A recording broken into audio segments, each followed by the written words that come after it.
संवेदनशील र महत्त्वपूर्ण बैठकहरूमा प्रधानमन्त्रीको अनुपस्थिति र गृहमन्त्रीको पनि अनुपस्थिति हामी सबैको निम्ति चिन्ताको विषय हो भनेर सबै बाँकी राजनीतिक दलहरूले व्यक्त पनि गर्नुभयो। मैले पनि प्रधानमन्त्रीको अनुपस्थिति, गृहमन्त्रीले रिपोर्ट गर्नुपर्ने र त्यसमाथि छलफल हुनुपर्ने ठाउँमा गृहमन्त्रीको पनि अनुपस्थिति चिन्ताको विषय हो भनेर पनि हामीले भन्यौँ।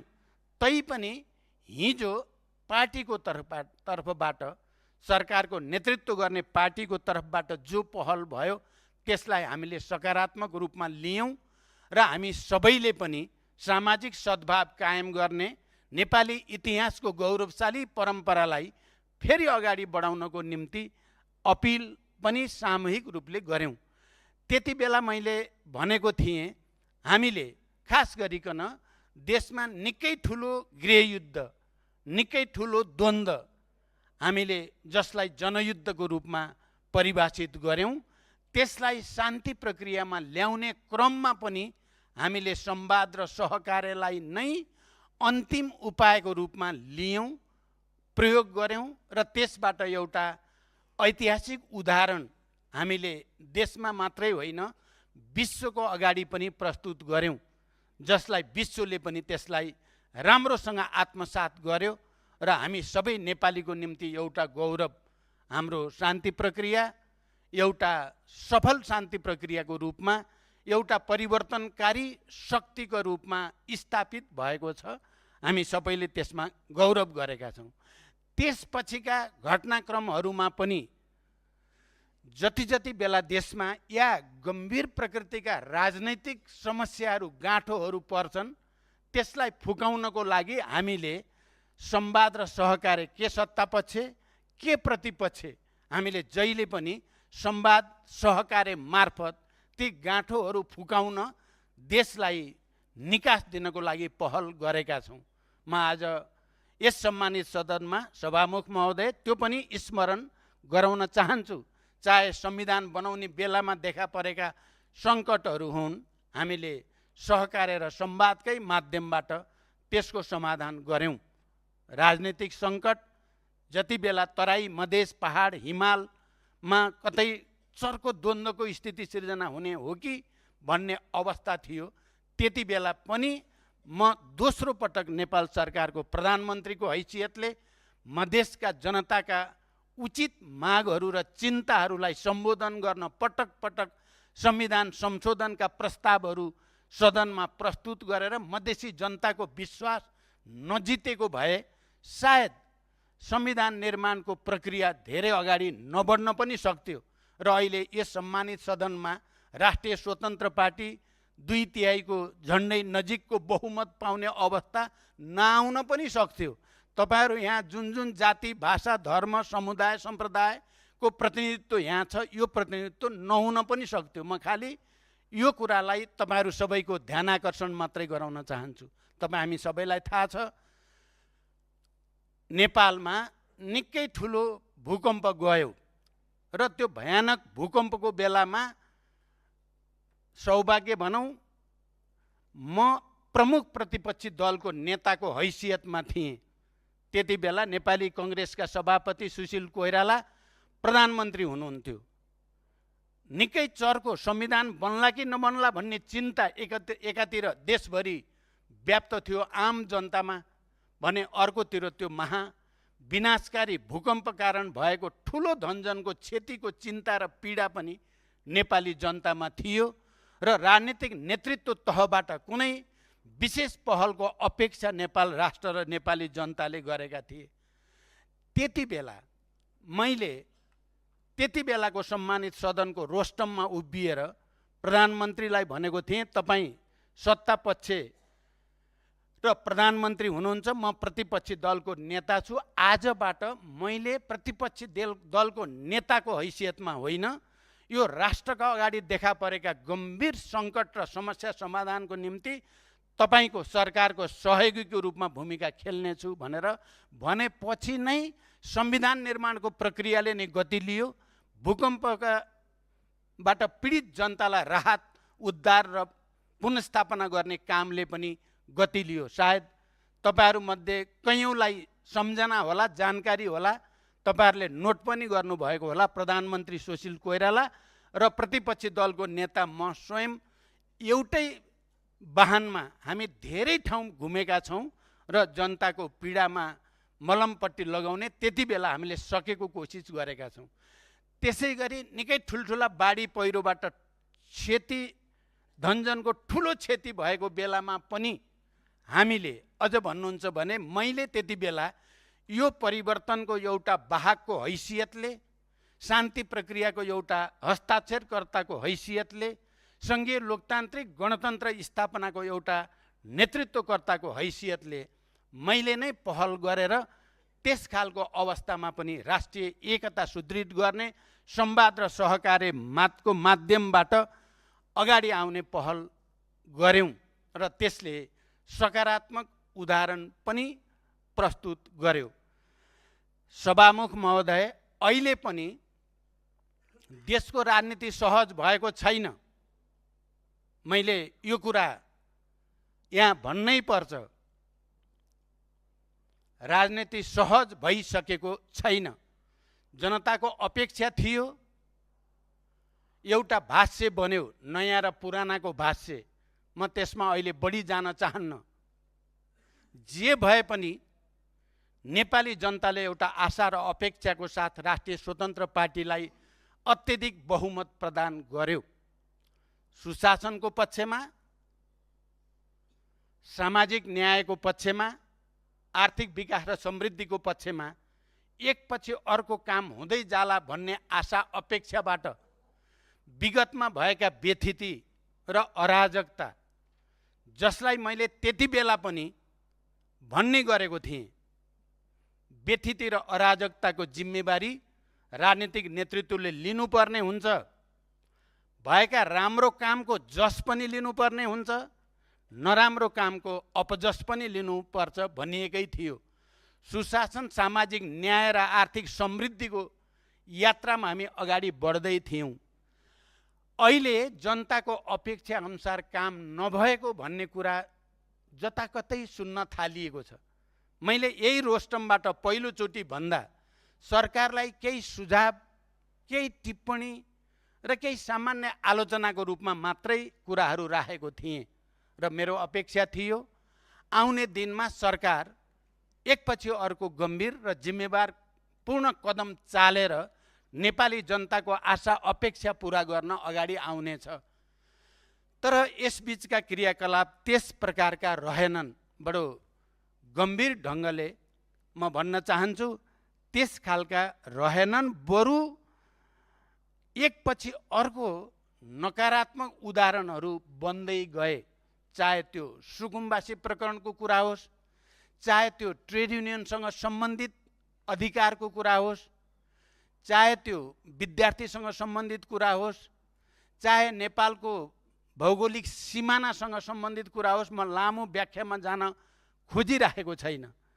सिमानाको कुरा होस्, राष्ट्रिय स्वाधीनतासँग सम्बन्धित सबभन्दा संवेदनशील प्रश्नको बारेको कुराहरू हुन्, या लगानी, उत्पादन, रोजगारी, पुँजीगत खर्च, राजस्व सङ्कलन, बजारको विकास लगायतका कुरा हुन्, चाहे कर प्रणालीसँग सम्बन्धित कुरा हुन्, जनता जनपछि झन झस्केको जस्तो सरकारले राम्रो गर्ला भनेको त फेरि अझ कतिपय बेला त तपाईहरुले भन्ने गरेको पुरानाहरूभन्दा पनि पछि पर्ने हो कि भन्ने चिन्ता पनि व्यक्त भएको छ। म अझै पनि चिन्ताको साथ भन्दैछु। मान्य सदस्यहरू, यस खालका कुराहरू पनि देखिएका छन्।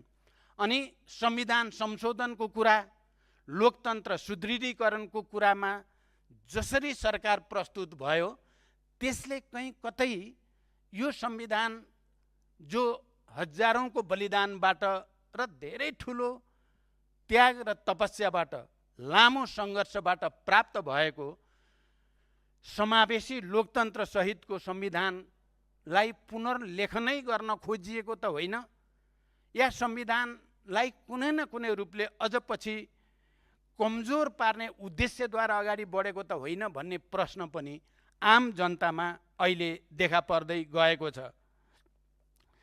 त्यसै गरी लोकतन्त्रको मामिलामा सरकारका काम कारबाहीहरूले कतै निरङ्कुशतातिर जाने त होइन भन्ने चिन्ता पनि व्यक्त भएको छ। तपाईँ हामी अहिले हेऱ्यो भने चाहे तराई मधेसमा हेरौँ या माइती घर मण्डलामा दिनदिनै जस्तो विभिन्न रूपमा कहिले लघुवित्तको नाममा, कहिले दलितहरूको नाममा, कहिले के समुदायको नाममा हुने गरेका विरोधहरूलाई हेरौँ, ती सबैले के देखाउँछ भने कहीँ न कहीँ स्थिति गम्भीर छ। म लामो व्याख्या नगरी जसरी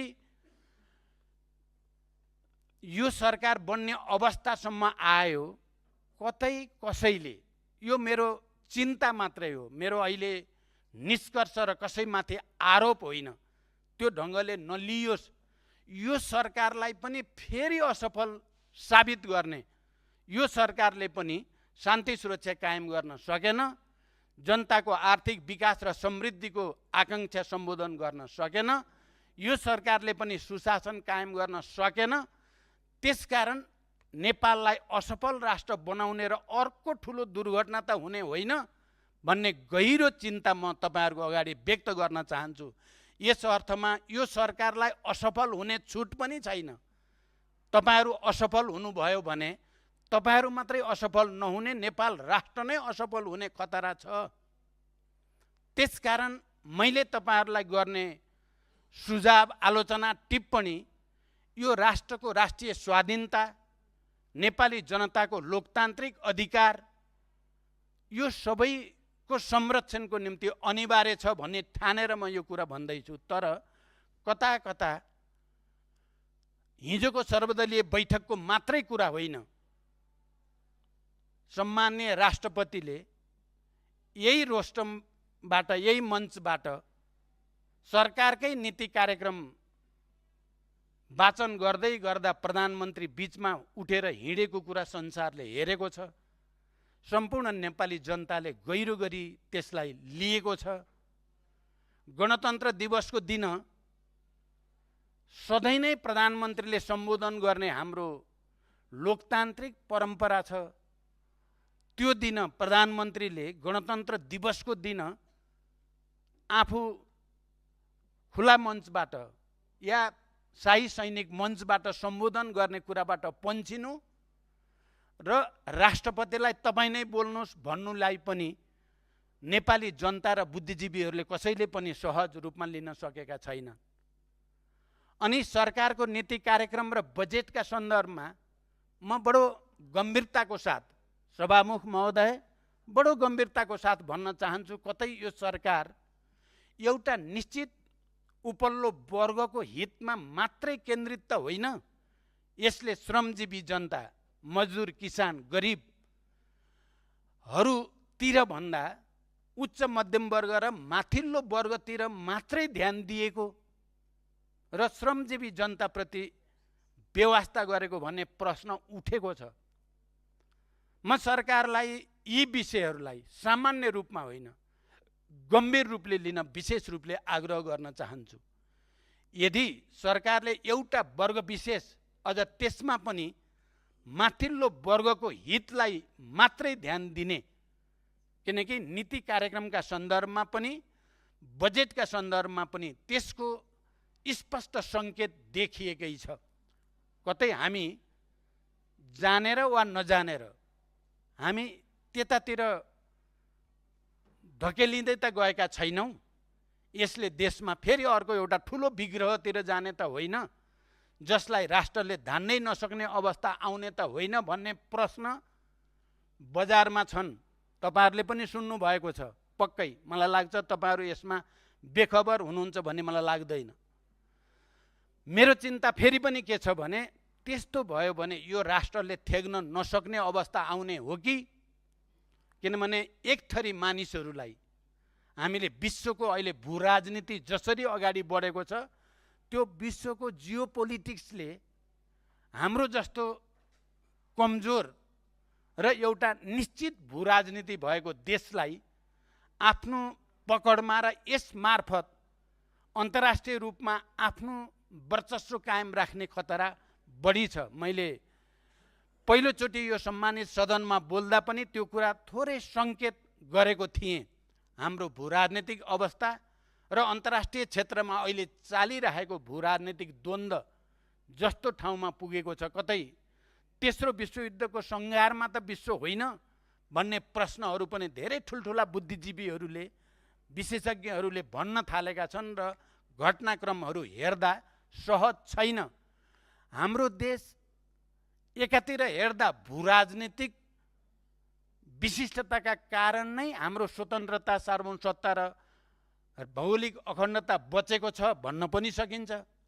किनकि हामी भारत र चीन जस्ता विशाल छिमेकीहरूको बिचमा छौँ र ट्रायङ्गुलर, यसमा पश्चिमा शक्ति समेत हुँदा त्रिकोणात्मक सङ्घर्षको स्थितिले गर्दा हाम्रो स्वतन्त्रतालाई रक्षा गर्ने आधार पनि प्रदान गरेको छ भने साथसाथै यो त्रिकोणात्मक शक्ति सङ्घर्षले हाम्रो स्वतन्त्रतालाई सङ्कुचित गर्ने, खतरा पैदा गर्ने काम पनि त्यसै भित्रबाट गरेको छ। र यसको रक्षा गर्ने भनेको अन्ततः नेपाली जनताको एकतामा, नेपालका सबै राजनीतिक दलहरू, बुद्धिजीवी, नागरिक समाज सबैको जिम्मेवारी बोधमा, राष्ट्रिय संवेदनशीलताप्रति हामी सबैले लिने सोच र कामको आधारमा मात्रै हामीले राष्ट्रको स्वाधीनतालाई, यसको भौगोलिक अखण्डतालाई बचाउन सकिन्छ।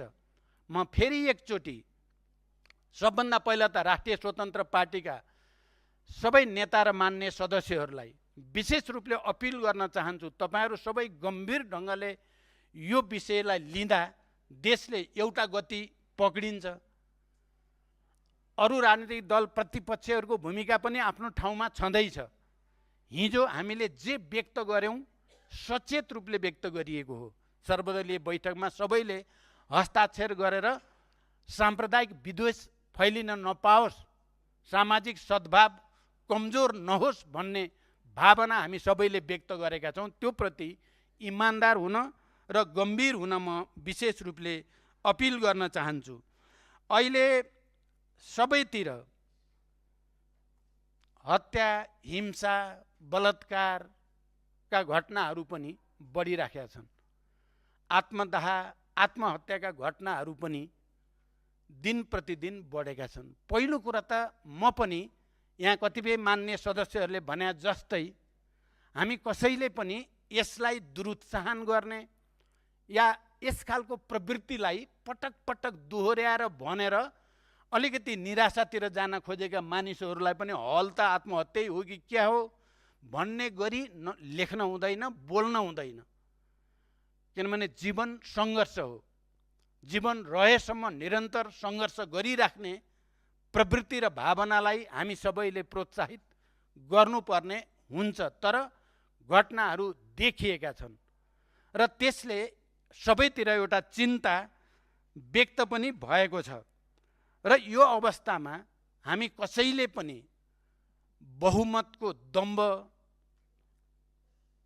देखाउन हुँदैन। मैले पहिला पनि भनेको छु, आज पनि दोहोऱ्याउन चाहन्छु। विगतमा पनि मैले सदनको रोस्टमबाट होस् या जनताको बीचमा, सङ्ख्या अस्थायी कुरा हो। मुख्य कुरा राष्ट्रप्रतिको जिम्मेवारी, लोकतन्त्रप्रतिको निष्ठा, अहिले हामीले प्राप्त गरेका उपलब्धिको रक्षाप्रतिको हाम्रो गम्भीरता मुख्य कुरा हो। त्यसमा हामी सबै एक ठाउँमा हुन सक्यौँ भने त्यसले जनतामा एउटा विश्वास दिलाउन सक्छ। पक्कै पनि जनतामा प्रश्नहरू छन्, निराशा पनि छन्, असन्तुष्टि पनि छन्। तर हामी सबैको जिम्मेवारी जनतालाई उत्साहित बनाउने, आशावादी बनाउने, उनीहरूलाई अगाडि बढ्न उत्प्रेरित गर्ने जिम्मेवारी हाम्रो मुख्य जिम्मेवारी हो। राजनीतिक नेतृत्वको जिम्मेवारी, यस सम्मानित सदनमा जनताको प्रतिनिधित्व गरेर आउने सबै मान्य सदस्यहरूको जिम्मेवारी त्यो नै हो भन्ने मलाई लाग्छ र त्यो दिशातिर हामी सबै लागौँ। मलाई थाहा छैन यस्तो किन भयो, यस्तो किन भइराखेको छ। म यो कुरा पनि यो रोस्टमबाट खास गरी प्रधानमन्त्री बालेन शाहज्यूलाई भन्न चाहन्छु। नेपालमा विगतका धेरै अनुभवहरूबाट गुज्रेका नेता र बुद्धिजीवीहरू र विज्ञहरूको विशाल पंक्ति छ। ठुल्ठुला अप्ठ्यारा परिस्थितिहरूलाई निकास दिने हैसियत क्षमता राख्ने नेताहरूको पंक्ति छ। सुशासन, सामाजिक न्याय र समृद्धिको निम्ति लड्ने नेताहरूको पंक्ति पनि छ। लोकतन्त्रको निम्ति झन्डै 70 वर्षदेखि जेल नेल यातना थुप्रै थुप्रै भोगेका नेताहरूको पंक्ति पनि छ। उनीहरूको अनुभव लिन, उनीहरूसँग सहकार्य गर्न, उनीहरूसँग संवाद गर्न प्रधानमन्त्रीलाई केले रोक्या होला मलाई अनौठो लाग्छ। उहाँले, म आफैलाई भन्न चाहन्छु, उहाँले मलाई बोलाएर एकचोटि तपाईले पनि भ्रष्टाचारको विरुद्ध लड्छु भनेर सुरु त गर्नुभएको थियो, केले तपाईलाई सफल हुन दिएन भनेर सोधे पनि त हुन्थ्यो। केले रोक्या उहाँलाई? आफ्नै अहङ्कारले रोक्या हो कि म पर्याप्त छु मलाई कोही चाहिँदैन भन्ने खालको हो कि? यदि त्यसो हो भने त्यो दुर्भाग्यपूर्ण हो। चाहे नेपाली कांग्रेसमा भनौँ या नेकपा एमालेमा भनौँ या अन्य राजनीतिक दलहरूमा पनि आफ्ना धेरै सङ्घर्षका अनुभवहरू छन् जुन तपाईहरुको सरकारको लागि धेरै ठुलो सहयोगी हुन सक्छन्। त्यो अनुभवहरू, त्यो अनुभव लिन कन्जुस्याइ गर्नुपर्ने कुनै कारण छ र? मलाई लाग्छ त्यस्तो जति उदार मनले काम गर्न सक्यो त्यति देशको पनि जनताको पनि तपाईहरुकै पनि हित हुनेवाला छ। तपाईहरु जति संवादबाट टाढा जानुहुन्छ, जति प्रतिपक्षहरूलाई अवमूल्यन या अपमानित गर्नुहुन्छ या जनताको एउटा वर्ग तह तबकालाई व्यवस्था गर्ने कोसिस गर्नुहुन्छ, त्यति राष्ट्र पनि जनता पनि र तपाईहरु पनि हामी सबै अप्ठ्यारोमा पर्छौं भन्ने कुरा पनि म भन्न चाहन्छु। मैले अहिले देखा परेका अरु थुप्रै घटनाहरूको लामो व्याख्या गर्न सकिन्छ। अहिले म त्यतापट्टि मैले सुरुमै भने म जान चाहन्न। दुनियाँमा अप्ठ्यारो पर्दा मानिसहरूले ज्यान फाल्ने गरेका थुप्रै उदाहरणहरू छन्। हामी सबैलाई थाहा छ, दोस्रो विश्वयुद्धमा आफ्नो पराजय भइसकेपछि हिटलरले पहिला आफ्नो प्रेमिकालाई गोली हानेर र पछि आफैलाई गोली हानेर आत्महत्या गरेको घटना त हामी सबैले पढेकै छौं। यसलाई एउटा नकारात्मक परिघटनाको रूपमा हेर्यो भने थुप्रै व्यक्तिहरूले यो विषयमा दार्शनिक रूपले लेखहरू पनि लेखेका छन्। मान्छेले आफ्नो जीवनको औचित्य समाप्त भयो भन्ने ठान्यो भने उनले मृत्युवरण गर्न पाउँछ कि पाउँदैन? अहिले भर्खरै पनि एउटा ठुलो बहस युरोपमा चलेको छ। एउटा अस्पतालमा डाक्टरले बिरामीलाई उसको स्वेच्छाले मृत्युवरण गर्न दिने भनेर औषधिको प्रयोग गरेको भन्ने कुराले निकै ठुलो बहस जन्माएको छ। मेरो तात्पर्य के चाहिँ हो भने यी सबै उदाहरण र घटनाले मानिसहरूलाई आत्महत्या आत्मदाहतिर दुरुत्साहन गर्ने, त्यसलाई प्रेरित गर्ने काम गरिनु हुँदैन। त्यो अमानवीय हुन्छ। त्यो मानव जातिको विकास, समाजको हित विपरीत हुन्छ। त्यसकारण त्यसलाई हामीले पक्कै पनि प्रोत्साहित गर्न हुँदैन। तर यसको अर्थ सरकारले फेरि यसका पछाडिको कारण के छ भन्ने कुराको गहिरो खोजी नीति गरेर यस खालका घटना दोहोरिन नदिन के उपाय अपनाउनु आवश्यक छ भन्ने कुरा खोज्नु भने फेरि बिल्कुल छोड्न हुँदैन। निरन्तर यस खालको समस्याको समाधानको निम्ति आफ्नो ठाउँबाट प्रयास गरि नै राख्नुपर्ने हुन्छ। यी सबै सन्दर्भ सहित म अन्तिममा अहिले फेरि एकचोटि नेपालको राष्ट्रिय स्वाधीनताको रक्षाको निम्ति, नेपालको भौगोलिक अखण्डताको रक्षाको निम्ति, नेपाली जनताको सार्वभौम सत्ताको सुदृढीकरणको निम्ति हामी सबैले भन्ने गरेको सुशासन र समृद्धिको आकांक्षा सम्बोधन गर्नको निम्ति हामीले एकताबद्ध पहल गर्न जरुरी छ। म तपाई राष्ट्रिय स्वतन्त्र पार्टीका मान्य सदस्यहरूलाई र सम्मान्य सभामुख महोदयलाई पनि प्रधानमन्त्रीले कतिपय अभिव्यक्तिले असहज बनाएको छ भने प्रधानमन्त्रीले स्पष्टीकरण दिनुपर्छ। यो सदनमा उभिएर यो एउटा लोकतान्त्रिक परम्परा हो, यसलाई भाँच्ने कोसिस नगरियोस्, यसलाई उल्ट्याउने कोसिस नगरियोस्। तपाईहरू मार्फत म सम्मान्य प्रधानमन्त्रीजीलाई गम्भीर ध्यानाकर्षण गर्न चाहन्छु। तपाईँ आएर यहाँ स्पष्टीकरण दिएर तपाईँ सानो हुने होइन, बरु तपाईँको कद अझ माथि जान सक्छ। तपाईँले प्रतिपक्षहरूसँग संवाद गरेर तपाईँको कद सानो हुने होइन, बरु बढेरै जान्छ। अब यसलाई बुढापाकाको कुरा, राम्रा कुरा भनेर ठान्नुहुन्छ भने कुरा सुन्नु बुढाको, आगो ताप्नु मुढाको भनेर ठान्नुहुन्छ र नेपाली यो उखान हजारौँ वर्षको अनुभवले ल्याएको भन्ने ठान्नुहुन्छ भने मान्नुहोस्। ठान्नुहुन्न भने त तपाईँकै हातमा छ, कता लैजाने देशलाई यति बेला तपाईँको हातमा छ। म आशा गर्छु तपाईँले पक्कै पनि हामीले गम्भीर ढङ्गले र सकारात्मक ढङ्गले अझै पनि, मैले भने यो देश यति बेला राष्ट्रिय स्वतन्त्र पार्टीका काम कारबाही र क्रियाकलाप कता जान्छन्, यो असफल राष्ट्र बनाउने कि नबनाउने भन्ने बढी तपाईँहरूको हातमा छ। त्यसकारण हिजो जसरी रवि लामिछाने सभापतिजीले सहकार्यको एउटा नयाँ संस्कार फेरि अगाडि बढाउन खोज्नु भएको छ, उहाँलाई फेरि एकचोटि धन्यवाद दिँदै र यो सहकार्यको प्रक्रिया मार्फत देशमा देखा परेका सबै घटनाक्रमहरूको समाधानका निम्ति अपिल गर्दै बिदा हुन्छु। धन्यवाद। अभिवादन।